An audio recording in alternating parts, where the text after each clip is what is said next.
I am the widow of Daniel O'Donnell, a Vietnam veteran who came home from his war 38 years ago with what is now known as PTSD and subsequently took his own life. I use the term PTSD grudgingly. Like Mike Bowman, it is the official term, but it is deeply problematic. My husband did not have a disorder. He had an injury that was a direct result of his combat experience in Vietnam. Calling it a disorder is dangerous. It reinforces the idea that a traumatically injured soldier is defective. And that idea is precisely what keeps soldiers from asking for the help they need. I met Daniel 6 months after he returned from Vietnam, and I married him a year later.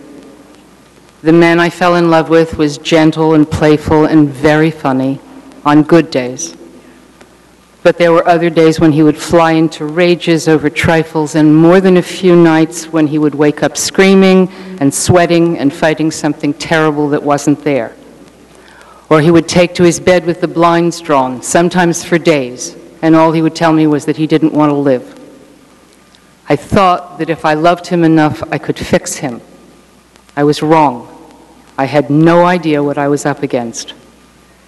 After Daniel died, I tried to blame him, but I ended up blaming myself. For my book Flashback, I interviewed other women who lost loved ones to suicide in the wake of Vietnam. In addition to their grief, these women, like me, lived with guilt and shame and isolation.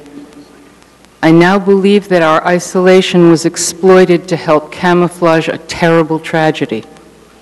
Unlike Agent Orange vets or Gulf War vets, who have never stopped demanding that the VA take responsibility for their illnesses, in the case of veteran suicides, the most logical advocates were dead. We, their widows, did not become advocates. We believed their deaths were our fault, and we each thought we were the only one. It's more than 30 years since the war in Vietnam ended, and still no one has any idea how many Vietnam veterans have taken their own lives, because no one has ever tried to track or count them.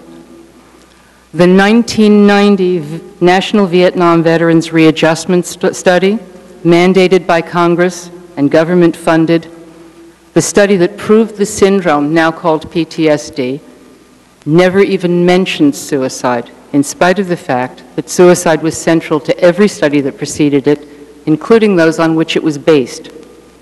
No data, no proof, no problem. The United States invaded Iraq. Can you repeat that again? Excuse me? Would you repeat that again? Which piece? The last paragraph? What was left out? What was that study that didn't, National Vietnam Veterans Readjustment Study, which claimed to be the biggest study that had ever been done on any demographic group and claimed to address all of the issues, the healthcare issues of Vietnam veterans. Yeah. Never mentioned suicide or suicidal ideation. Wow. It's an astonishing omission. And what year was that? 1990, it was published. The research was done between 1986 and 88, I believe.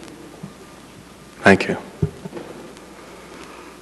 The United States invaded Iraq in March of 2003, and by August, so many American soldiers had killed themselves that the Army sent a mental health advisory team to investigate. Their report confirmed a suicide rate 3 times what the military considers statistically normal. It also acknowledged that 1/3 of the veterans who were of the psychiatric casualties who were being evacuated had suicide-related behaviors as part of their clinical presentation. Nonetheless, the team's conclusion was that soldiers were killing themselves for the same reasons that soldiers, quote, typically kill themselves: personal problems. A supplement to the report listed things that soldiers most often identified as stressors: seeing dead bodies, human remains, being attacked, losing a friend.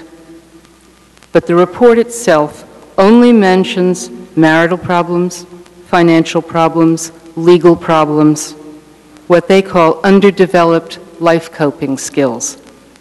Translation: soldiers are dying because they are managing their lives and their affairs badly.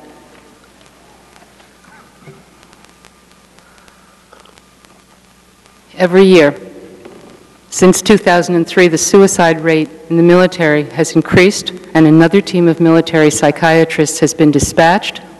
Their conclusions are always the same: insufficient life coping skills. As recently as August, Elspeth Ritchie of the Army Surgeon General's office insisted that, in spite of a suicide rate that had reached a 26-year record high, Pentagon studies still haven't found a connection between soldier suicides and war.